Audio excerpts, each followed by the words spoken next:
Addition table, the Vedic math approach.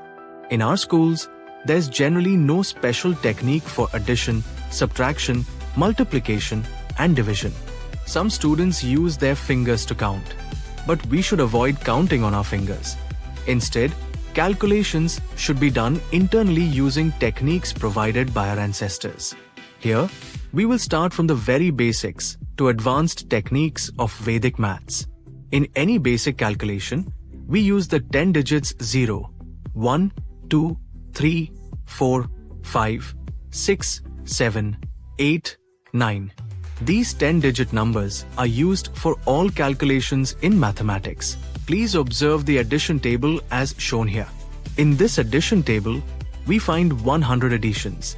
The addition of two numbers below 10 is referred to as natural addition. It's essential to master this natural addition thoroughly before moving on to double-digit addition. Once you are proficient in these 100 additions, grasping the next concept becomes much easier. Within these 100 additions, there are 55 natural additions, 45 combination additions. These 45 combination additions require only thinking and reciting. To count numbers internally in the mind without using fingers, we need to know the end numbers. We observe whether there is a carryover from the tens place to the units place.